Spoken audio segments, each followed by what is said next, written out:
Welcome to part 2 of our conversation on Z690 and Intel 12th Gen. Click the link below if you haven't seen part 1.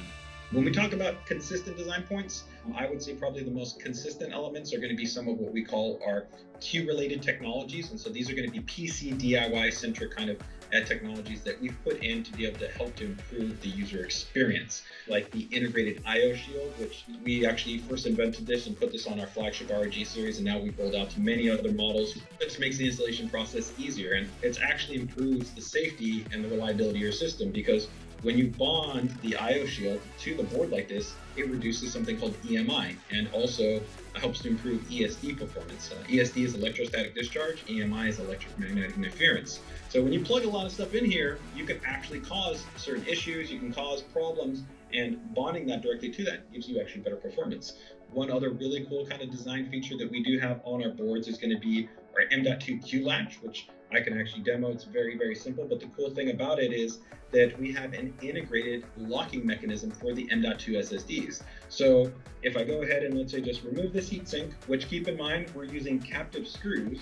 So let me see if I can go in and actually just do it right here. The nice thing about that is that there's no screws to lose.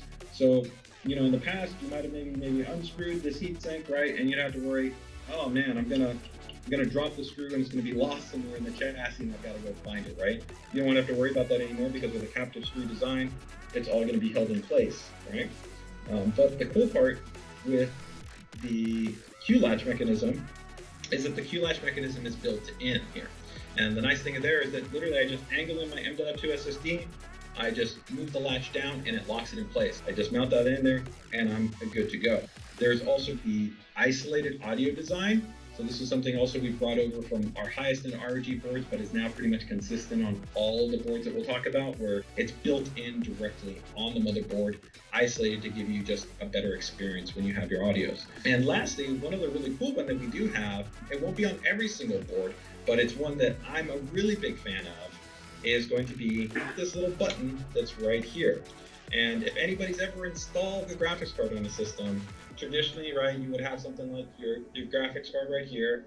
You'd have one of these big, beautiful cards, and here you've got the latch. Now, we were the first ones that we created actually something was called the wide latch design, which was this Q-Latch here for graphics cards. And this helped, but it could still be a problem, right? When I install this graphics card in there, I then would have to potentially be able to push my finger down on that little latch, right, to be able to eject the graphics card out. But now, you'll see right here, there's a nice little button. And so this little button is actually built into an entire mechanism that we have right there with it. When you depress that, it actually will unlock and allow you to remove the card. And lastly, we've also got these little guys right here, which have been very consistent on ASUS boards, our QLED technology, which are just integrated little LEDs for the CPU, for the DRAM, for the graphics card, and for the boot device. So these will illuminate as your system is powering on and letting you know, hey, if you're having an issue, it could potentially lock and let you know maybe I need to look at my CPU, maybe I need to do my DRAM or my graphics card and attempt to, troubleshoot that so that I can get back up and running. We've talked about a lot of the Q design things that you've done, but what about the consistency when it comes to performance tuning? Because you guys have some stuff there too. When it comes to what we do from a performance tuning perspective, we try to be very consistent as far as affording the vast majority of our users a very similar, consistent experience. So we talked a little bit earlier about how, you don't have to be worried about if you're looking at Prime Series to TUF Gaming to, ROG to ProArt, right? Any kind of the respective models, that the power delivery or the thermal design is going to be consistent. And that also equates into what you're going to find from performance tuning attributes. So that means that classically, when you go into the EVFI BIOS, the firmware of the motherboard, you're going to have rich options so that you can go in and you can adjust things like the VF curve, the multipliers, DRAM dividers. They're also pretty much all going to feature our new AEMP technology, which is ASUS Extreme Memory Profile. This is somewhat similar to kind of XMP, but not the same. XMP is a defined kind of industry standard that was helped to be co-developed by Intel. There'll be a new specification for DDR5. But what you'll find is that there will be some kits that will not have an XMP specifications. Through the ASUS Extreme Memory Profile, you'll see an option inside the UEFI where you can go ahead and just drop this down, pick your kind of configurations. I set that profile, reboot, and I'm good to go. That you will pretty much find on all of our motherboards. The base overclocking options that I talked about earlier, they're pretty much going to be all on our motherboards as well. They won't be present on every board, but the vast majority of them will have our AIOC. And this is actually a hardware and firmware combination experience. There's actually specialized microcontroller and EEPROM that we have to have on the motherboard essentially to store information and help to track information for the CPU. And then we will automate essentially that overclocking experience for you. So that feature you'll also find on any motherboard that says AIOC. It will have this really kind of easy to use advanced overclocking feature built in where literally whether in Windows or whether in the UEFI, just click a button and it will automatically overclock it for you. And it just pretty much figures it out all for you, but in a safe, effective, and reliable way. This is innovation beyond what you guys had previously. Now you have the opportunity to have it learn, etc. as well, right? Yes, but it's actually been adaptive since it was first implemented. So we rolled out AOC the very first generation for the X299 platform, and we've continued to kind of iterate and evolve it. But as you noted, the really cool thing is that it is adaptive. So what it will continue to do over time, and we'll kind of maybe show some of these options when we get into the demo, it will essentially continually track your CPU temperature. And the reason why you might go, well, why would I want to continually track my CPU temperature? Your temperature can change for various reasons. So AIOC, unlike a manually tuned overclock, which would not be adaptive, could all of a sudden bring down your overclock because we all of a sudden notice, hey, your cooler performance has maybe dropped 10%, 15%. So all of a sudden, from being at that higher level of maybe 5.3, we're now going to drop you down to like 5.2, or maybe we drop you down to 5.1, just to be able to help to maintain the overall best stability over time. And importantly, I do also want to note that our technology utilizes Intel's adaptive voltage tech. Essentially, this just means that we apply the most efficient and effective way to apply voltage to a CPU that Intel allows for. This means that when your CPU comes down, so when you're idling, you're not doing anything on your desktop, it will bring down the voltage as well. And then only when it needs to go under full load will then that voltage go up as well. I sent you an email early last year that said that the first question should be, how many pets do you have? Like how many cats? As an owner of 3 dogs, I can definitely tell you, the more pets that you have, it definitely affects. I just think that's the first question. Your ambient dust or dander buildup, right? So it is a factor. Let's go ahead and start diving into the individual boards themselves. So why don't we kick it off with your Prime series, right? That feels like the best place to start, and then moving on up to the Cadillac, the Bugatti, the Vantage level motherboards there at the end that you're sending me for free. And so really excited about those and going from there. But yeah, why don't we start with the Prime series? This is kind of our best representation of the all-around ASUS board. But definitely the Prime, I think, bucks that trend and really offer you a great foundation. They're going to have this aesthetic, clean white styling. We're really only going to focus here on the Dash A, but we do actually have some other options that are going to be great for users that might be looking for a little bit more cost-aggressive base board.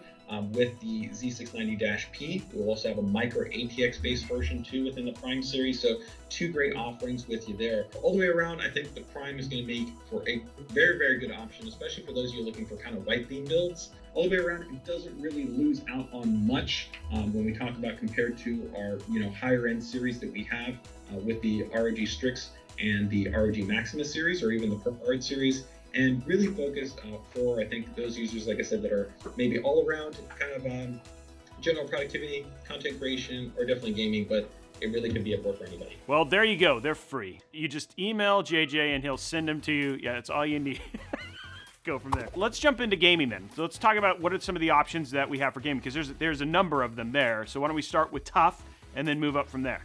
Probably for the vast majority of people that are going to be building for 12th gen, they're probably going to be gaming. That's usually who the biggest audience is for the PC DIY segment. Of course, we've got all kinds of people that do all kinds of things with their systems. But TUF Gaming actually is still a fairly new series. So it's interesting you said TUF, because TUF used to be an older series that we had around for quite a number of years.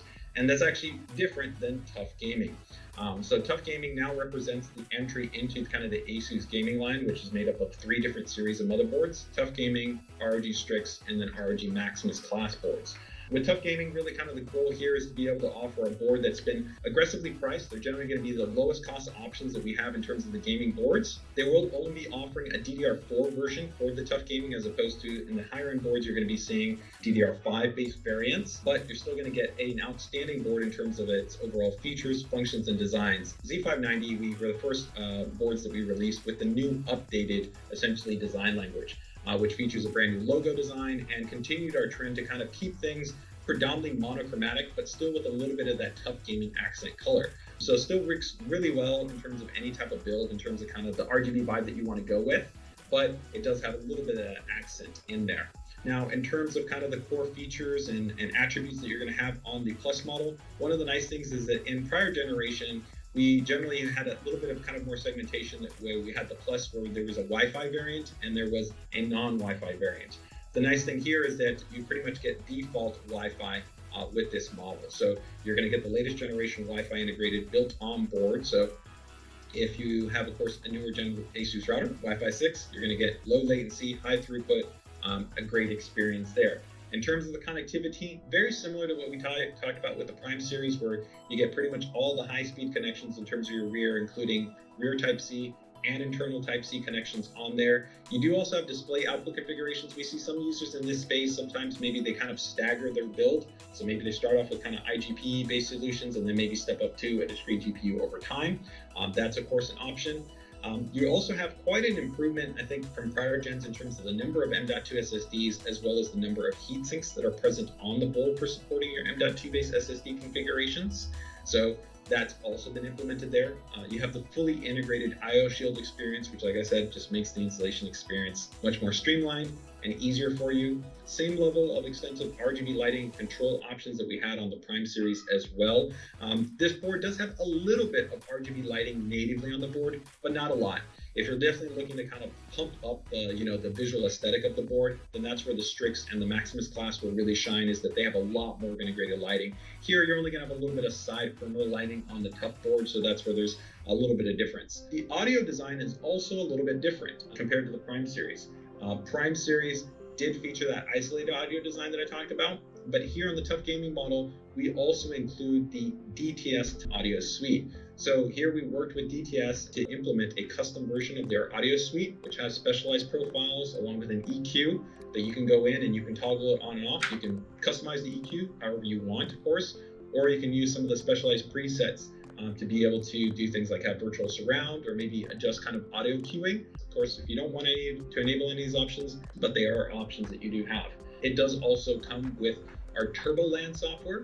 This is a packet priority software, and pretty much what that just means is that if you have any type of network-centric services that are running, so maybe you're going to jump into Apex, or maybe you're going to jump into Valorant, you're going to jump into CSGO or Fortnite, right? Something that's going to be an online connected game. If you're running a lot of things actively, sometimes you can have kind of applications contend and compete a little bit for bandwidth inside of your system. So the benefit of that TurboLAN software is that you can help to maintain that being always kind of resident as far as one application being the primary. And you can do this dynamically on the fly. You can have a little overlay within Windows, or if you just kind of want to toggle this on and then toggle it back off, you can do that. So you don't have to worry about that. Overall though, very, very solid option for, like I said, first-time builders, but not necessarily going to have some of the more specialized advanced features and functions, which they may not be knowledgeable in terms about using, or they may not actually utilize because maybe they're not doing custom water cooling or more aggressive overclocking, or maybe just need the more extensive level of connectivity options that come with the higher boards. Okay.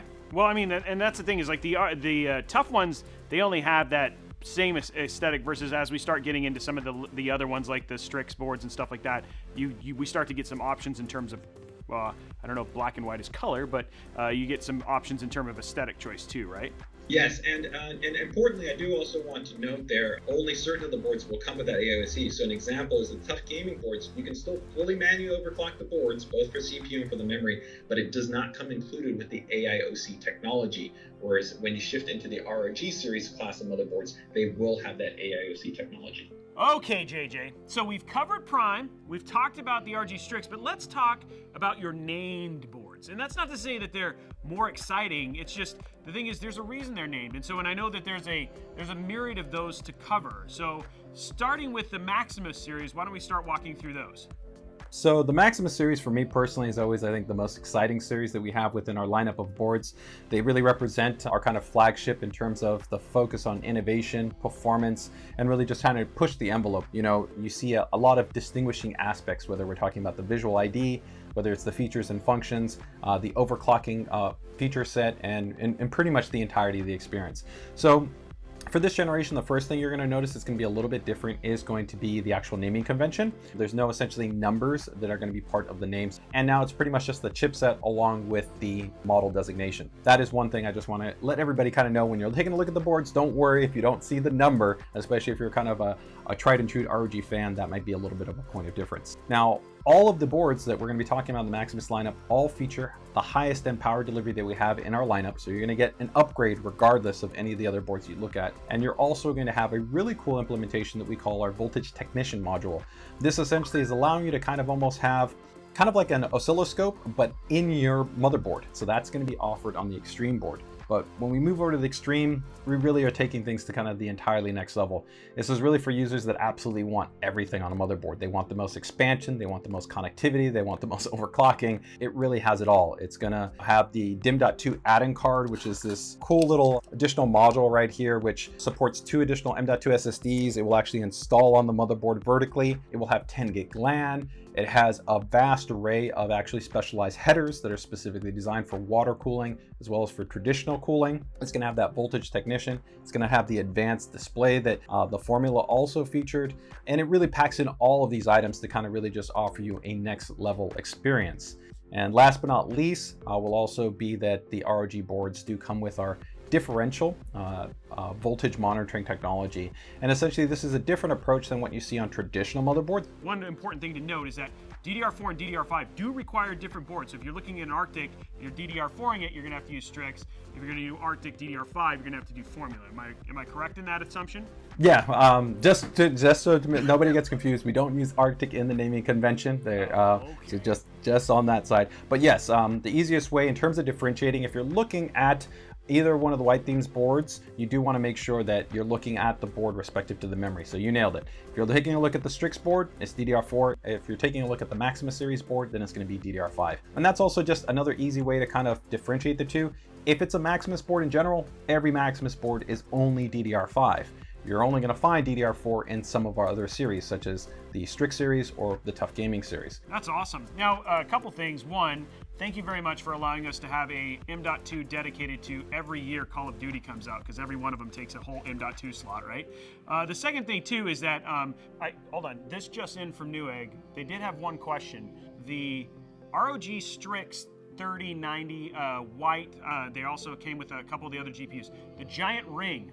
Do we get a giant ring with the Glacier if we go there? Sadly, no. I'm really happy though that people have really dug that ring. That's actually something that I push for as far as offering some kind of cool little unique add-ins that come included with the boards. That helps to, I think, round out the series. There's definitely even more that we haven't, talked about, but really a super rich set of boards that, again, if you're really looking kind of for the best. I would love to give people a demo of AIOC. I'm giving you a bunch of stuff to cover in a short period of time, but I know you're up to the challenge, my friend. I can see the smile. I can see it. Look at him. Look, he's pumping up, guys. Those are real guns.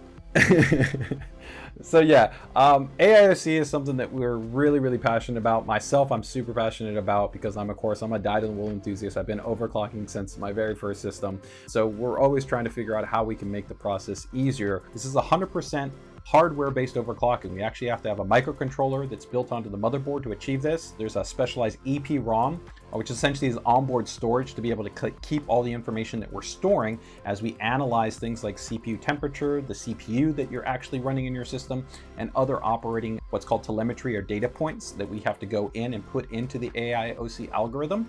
Intel has amazing performance-oriented tools that they have built into the framework of their CPU. And we're going beyond that. No, I see what you're saying. So it's essentially, it's just like me. I have plus 10 charisma above most other people. And so you're essentially saying with those tools, you get the Robeytech charisma. I get it. Okay, that's fine. I'll go with that. I'll go with that illustration. Exactly. We have nailed it. Well, enough about me then. Why don't we go ahead and jump in? Okay, so JJ, JJ, what are we doing? So we're overclocking essentially our Z690 system. So in short, this is pretty much the same system that we had vertically set up. So we've got our Maximus board right here. So this is the hero. This would fundamentally be the same for any of the motherboards that have our AIOC technology. We've got our Strix LC2 280 AIO, 7th gen Ace-Tech based cooler, right? Very similar to also if you ran this with the 240. GPU doesn't really matter. So the goal here is essentially what can we do with our overclockable CPU, this ASUS motherboard with this AIOC, and the cooling solution that we have, right? So what we're gonna now do is we're gonna kick over to the Windows desktop. So you guys can see now that we're in Windows, we've installed everything. The system is still operating from its baseline of UEFI defaults. This means F5, you haven't changed or configured anything, right? So what you could do is you could either load up our Armory Crate software, and the Armory Crate software would help you to go ahead and kind of verify your operating frequency if you wanted to check that. Or you could also use like Intel's official tool, which is Intel XTU, right? And you'll see it actually will display to you CPU frequency. You could actually pick the different cores if you want to actually have that information read out to you. You can actually see that it breaks down to temperature, the voltage, all those points, right? Now you're gonna see these values kind of go up and down because of course these are adaptively set, right? Based on whatever's running on the system, right? But what we actually want to go ahead and take a look at is going to be Intel's XT2 utility because this will actually give us a little bit more insight into specifics of how the CPU works. So when you're going to get ready to overclock your system, there's essentially different levels that the CPU has been defined to operate when it comes to its frequency. So if we go over here to our advanced tuning and we scroll down, we're going to see that it already has a predefined operating parameter. So we can see like when it's on all cores, if it was fully loaded, the maximum frequency is going to be 4.9 gigahertz, right? Where 5.1 is going to be a little bit of a higher frequency on 2 cores. And then at, the best performance it can give you is 5.2 gigahertz on 1 core, right? That's pretty impressive, but we want to see what we can get out of this with AIOC, right? So what do you need to do? Pretty straightforward. All you need to actually do is open up the Armory Crate utility and you'll see this little button right here. So we're gonna go ahead and click this button. It's gonna ask us, do we wanna go ahead and do this? And we're gonna click OK. Now, one thing I will tell you is that before you do that, you would ideally need to go ahead and run some type of load on the system. Now with ROG motherboards, they all come included with the license for AIDA64, so you could do it with AIDA64, or you could do this with a game. You can see like I've got Tomb Raider installed on here, Metro, Mafia, Street Fighter. It doesn't really matter. You could use any type of load. You should use what you're gonna be using consistently on the system. But what is actually happening here is that the system is actually tracking your temperature, right? And if I go over here and I went to statistics and I click start, right? This would actually load up the CPU and now it's gonna be under 100% load. So if I head over to performance, you're actually gonna see that the CPU is fully being loaded and the memory is fully being loaded. So you can see right there, right? CPU, all threads are under load. Memory is under 100% full load, right? And if we went and we open up our CPU ID tool, you can see right there 4.9 gigahertz, right? Which equates to that number that we saw, right? From the Intel utility. So we know everything's working as it should effectively, right? And you would want to run this, I would say at a minimum at least for probably like probably 15-30 minutes. If you want to run it for an hour, that would be great, but use your system heavily as much as you would use it for about an hour. That'll keep all the information that needs to be stored as far as how your cooler is actually performing. And once you've done that, you then would want to go click this AIOC tool. Okay, so I'm just going to go back in there, I'm going to toggle it on, click OK, and from there now my system is going to go ahead and reboot. But the cool thing you saw there is that without my explanation of anything, all you really needed to know is that you needed to install Armory Crate. You needed to use your computer for, maybe 15, 20, 30 minutes, or ideally an hour, right, with what you're commonly running on your system. And you clicked one button, which was the AIOC button. That's all you needed to do to actually get more out of your system. Where does the white tea come in? Do you just pour that on the CPU or? No, technically it's actually right where the booting was occurring. That's optimally where you want to take, ideally not 1, but 2 swigs. We are solving the world's problems right here, JJ. Solving the world's problems right here. Thanks for watching this discussion on Intel 12th Gen and Z690. For more information on these products, click the link in the description below.